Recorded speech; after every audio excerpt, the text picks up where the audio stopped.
Nigerian Senate quizzes security chiefs over insecurity in the country as gunmen kill soldiers and vigilante in Nasarawa. Electoral Act Amendment Bill scales second reading in the House of Representatives. Court orders federal government to fix prices of goods within 7 days. Deadly twin blasts target Pakistani candidate office on election eve. Hello there, good evening and welcome to Trust News Update. My name is Abdullahi Ahmed.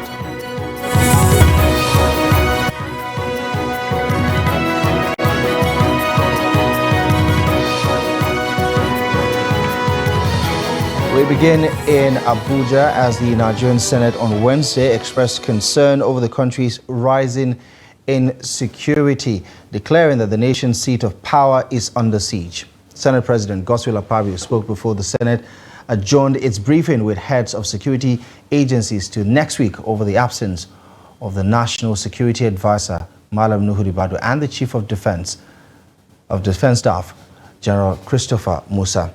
The Red Chamber had last week summoned the security chiefs to brief the Senate on the spate of insecurity in the country and efforts to address the menace. Now, the invitation came as the country witnessed a spike in killings and kidnappings in many parts of the country, including the seat of power in the Federal Capital Territory. However, the security meeting, earlier scheduled to hold on Wednesday, was postponed to February 13 after the Senate had admitted those present into the chamber. Those in attendance include Tariq Lagbaja, the Chief of Army Staff, Emmanuel Ogala, the Chief of Naval Staff, and Hassan Abubakar, the Chief of Air Staff, Kayode Egbetokun, the Inspector General of Police, and Yusuf Bichi, the Director General of the Department of State Services. The Senate President, Godswill Akpabio, says the interactive session with the heads of security agencies has been shifted because some of those invited did not show up for the interactive session. It says the Chief of Defense Staff, Director General of the National Intelligence Agency, Ahmed Rufai, and the Defense and Police Affairs Ministers needed to be present to have a holistic review of the situation. The Senate President thereafter directed the Clerk of the Senate to inform those invited to be present for next week's hearing. In addition to the service chiefs who have honored the invitation of the Senate, it's important to know that we represent the Nigerian people and we can only do the will of the Nigerian people. And our job is to complement the efforts of the executive and then also to assist the executive to succeed. Because if the government of President Bola Ahmed Tinubu does not succeed, it means that we have all failed. It means that Nigeria has failed. So the Senate will agree with me in view of the fact that the people we have mentioned are not here, the personnel we have mentioned are not here, and we need their presence to have a holistic and complete discussion on the security situation in the country. So is it the view of the Senate that this be moved to Tuesday, the 13th day of February 2023? Those in support say aye. Aye. Those against say nay. The ayes have it. Staying with security-related matters, there's tension in Nasarawa State as suspected militia group laid ambush and killed 3 Nigerian Army personnel and 2 vigilante group members in Umaisha district of Toto local government area of Nasarawa State. Some unidentified gunmen also launched an attack recently on Okudu village and killed scores of persons. Reports say the Nigerian Army were deployed to Katakpa and Okudu villages to maintain law and order following the persistent communal crisis in the area. Let's get some more insight now. Joining us via phone is Daily Trust reporter in Nasarawa State, Umar Muhammad, who is joining us to give us an update. Umar, good evening. Thank you very much for making the time. What can you tell us about what more we have learned about these attacks? Yes, good evening once again. Yes, the situation at the moment and the causes or the remote cause of the crisis or attack center on two ethnic nationalities, which are Basa and Igbo. From investigation reports, the two nationalities were the original inhabitants of Katapa village in Umasha area of Tutu local government of Nasarawa state. As of 1st February 2024, the government suspected to be Basa militia launched an attack from the investigation we had and killed 3 people on board and went ahead and destroyed or set about 20 houses ablaze and destroyed 45 motorcycles.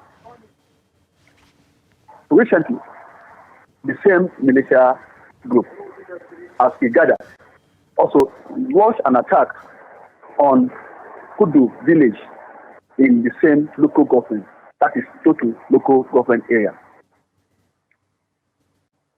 The recent happening that took place yesterday was the ambush made on the military that were deployed to the area to maintain law and order. And unfortunately, the military were on this mission who was on its occupation were ambushed and 3 of them were killed at the spot. When I now try to find out from the chairman of local government, that is Mr. Abdullahi Ali, who confirmed the unfortunate incident to me earlier, said the Basa people launched an attack and killed these military personnel who were there to maintain law and order. And what can you tell us about the role that the military has had in trying to maintain that law and order? And was this attack unprecedented, given that you did say that you have 2 ethnic nationalities who are warring with each other? It seems like the military is supposed to be on the neutral side. Why was this attack on security personnel? The attack that actually led to the deployment of security operatives was the one that actually happened recently at Ukudu village, when the state government, the state governor, now ordered a directive of deployment of security operatives to move to the area to actually maintain law and order. It was in the process while they were on patrol, the unknown government came and launched an attack on them and killed 3 of them. Right. So that is the situation for now. And the chairman, immediately after I filed in the report, I called back the chairman. And he now told me that yes, the situation at the moment is calm and the security are already on ground to control any further escalation of our attack or to prevent any escalation of our attack in that area. Right. So officially, away from what the chairman had to say, did the police or the Nigerian army respond with regards to a statement about this development? Yes, when I eventually called the commandant 177 Guard Battalion, Lieutenant Colonel Inwak Bala, the phone rang for some minutes, but there was no response. And I text him a message, but he couldn't reply at the time I filed in that report. Right. Okay, Umar, we're going to keep tabs on some of these developments as the facts continue to trickle in. Thank you for the good reporting. We appreciate you very much for providing the insight on this disturbing development in Nasarawa State, where according to Umar's reporting, and as reported across many other media platforms, a militia group has killed at least 3 members of the Nigerian army and 2 vigilante operatives who who were in Umuahia district of Toto local government area of Nasarawa state on a peacekeeping mission, of course, that has been connected with a communal clash in the area. More on that as soon as we learn more. Staying with security, several persons were reportedly killed by suspected gunmen who invaded Iwili community in Umogidi ward of Ntekpa community of Andoka local government area of Andoka district of Otukpo local government area of Benue state. The attacks were reported on Saturday and lasted till Monday. The attack on Umogidi came barely a year after suspected armed herders invaded the community, killing several people.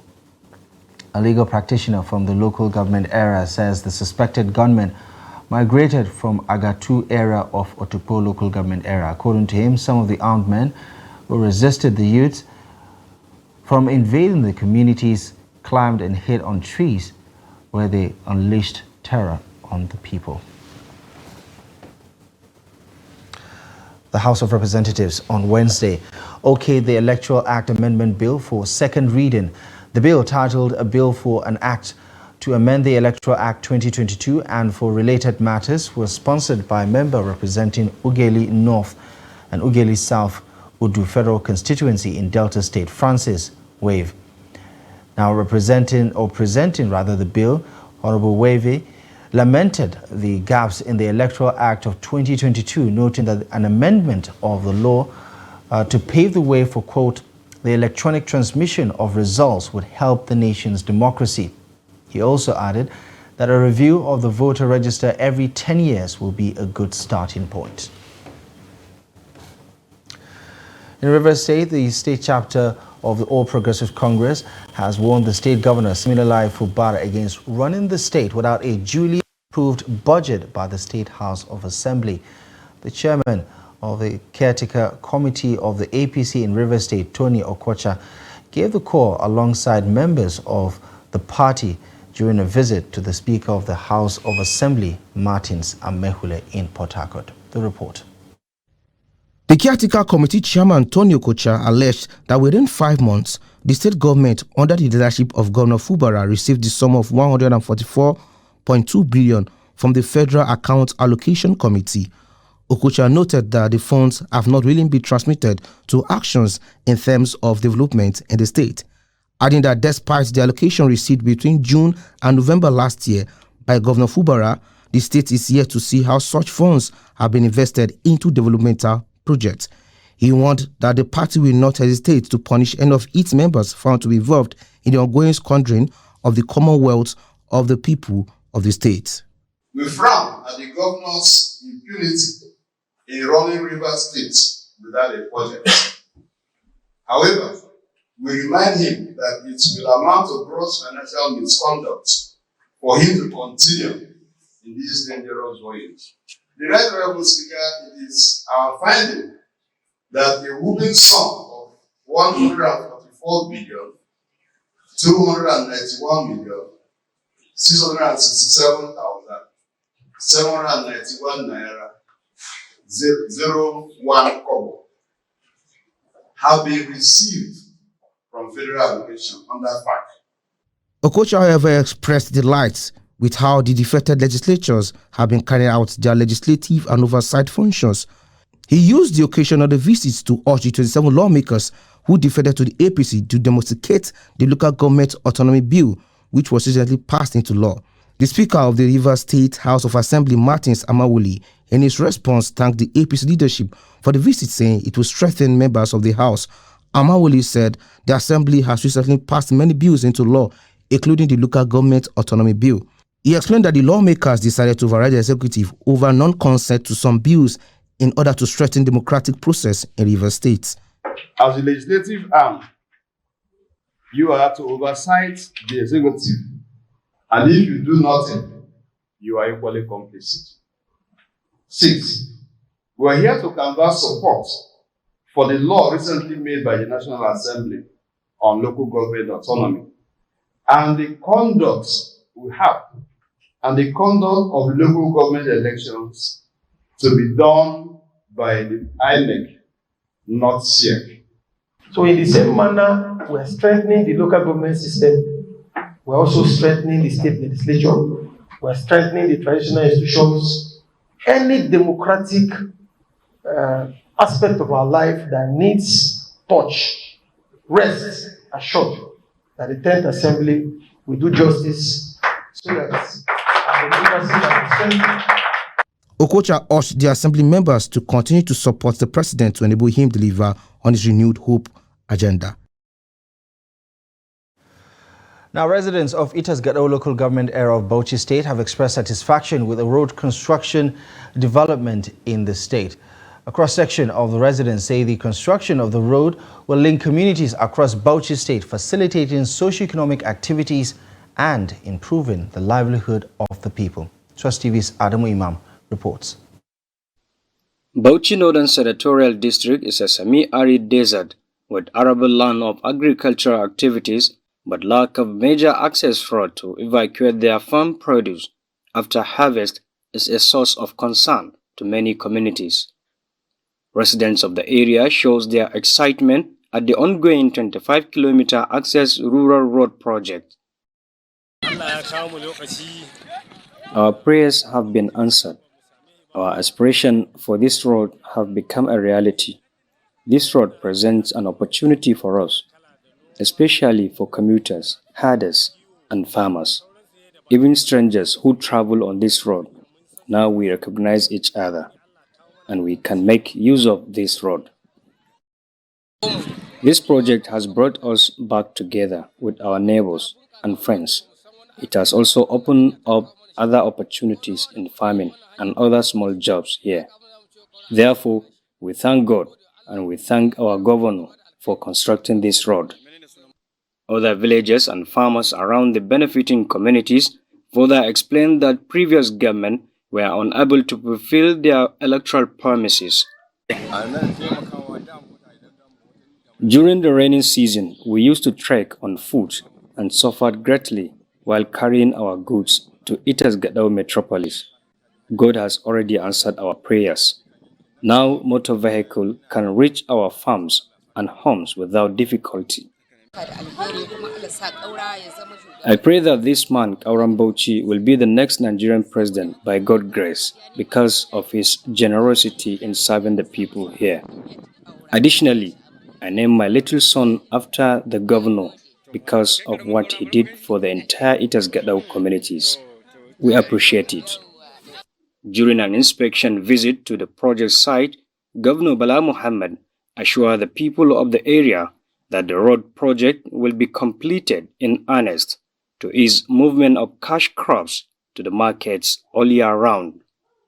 Adami Imam, Trust TV News, Bauchi.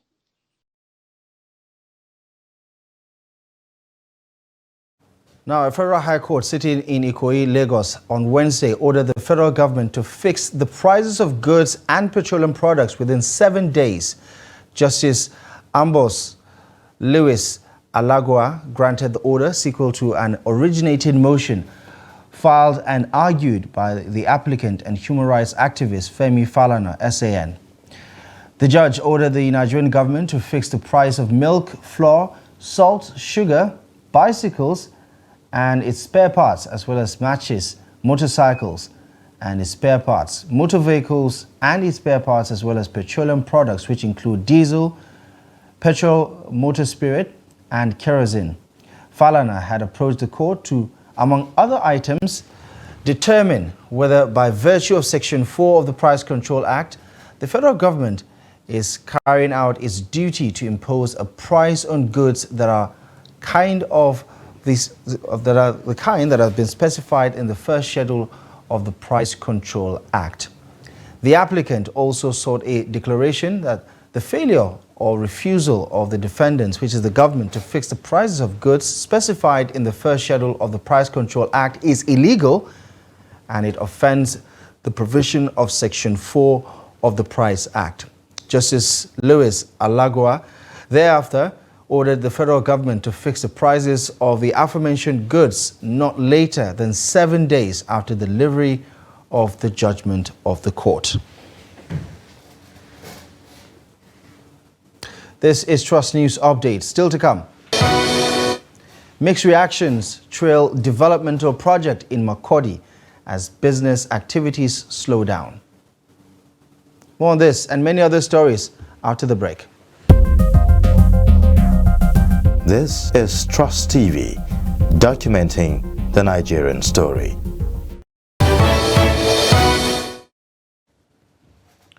Welcome back to the news update on Trust TV. Here's another look at the top stories. Nigerian Senate quizzes service chiefs over insecurity as gunmen kill soldiers and vigilantes in Nasarawa.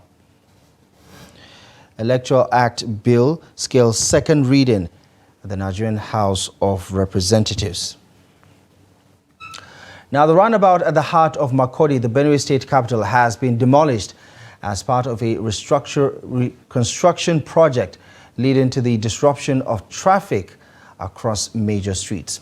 While the residents appreciate the government's drive to develop the dilapidated infrastructure in the state, many say it has come at a price as business activities are gradually coming to a halt. Jimmy Azande reports.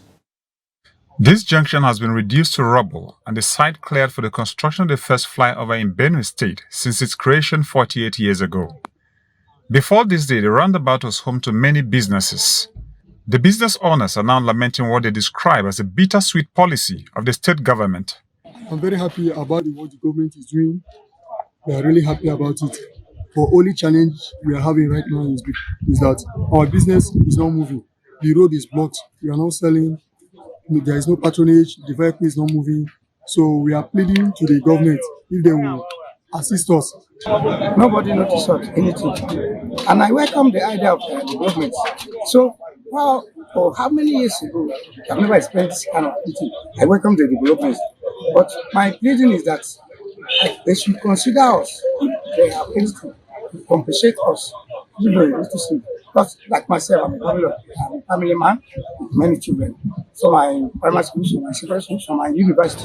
They say for the past few days, life has not remained the same because of the displacement without prior notice. It affects us very well, but the government are trying to do something like so we can't stop the government from doing something like though it affects us and it's a pain to our neck and the business are no longer moving like the way it used to. So because the position where people knew us before, they're here now, nobody can locate us here again, so the market is so bad. The business, my shop go the other side, that high level roundabout. They say I should remove it. They are doing work. But I'm so happy because it's for good of everybody in my Benue state. So I'm so happy. The thing affects us seriously. With the current economic climate, some of the business owners are urging the state government to compensate them. The development is welcomed. However, I was displaced from my selling spot without notice. My worry now is how to fend for my family. It is a very disturbing situation for me.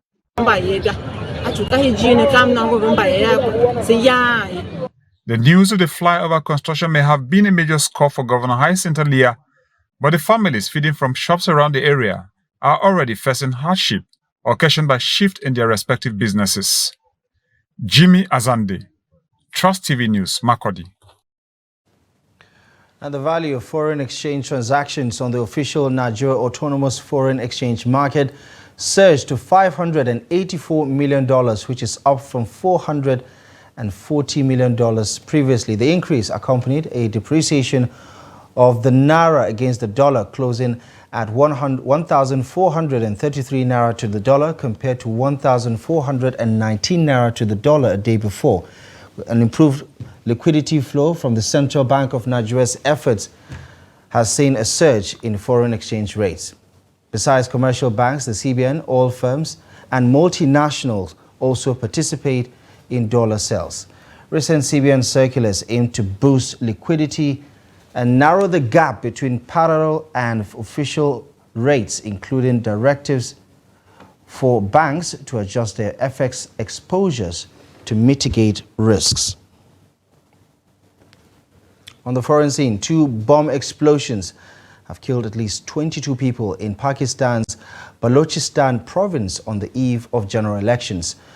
The first blast killed 14 people in front of an independent candidate's party office in Pishin district. A second explosion left 8 people dead in Kila Saifullah district, about 150 kilometers away. Many others were injured in the 2 blasts. No group has yet claimed responsibility for the attack in Pishin, a town about 50 kilometers from the city of Quetta and 100 kilometers southeast of Afghan border. Now, the provincial authorities say 25 people were wounded in the blast. Images on social media show cars and motorbikes blown apart by the force of the explosion, which took place outside the election office of a local independent candidate who officials say was meeting his polling agent at the time of the blast. Well, that's it. You're up to date with the latest news stories at this hour. Thank you most kindly for joining us. I will be back with more news a little later. For now, follow us across our social media platforms for more news contents. My name is Abdullahi Ahmed. Thank you for watching.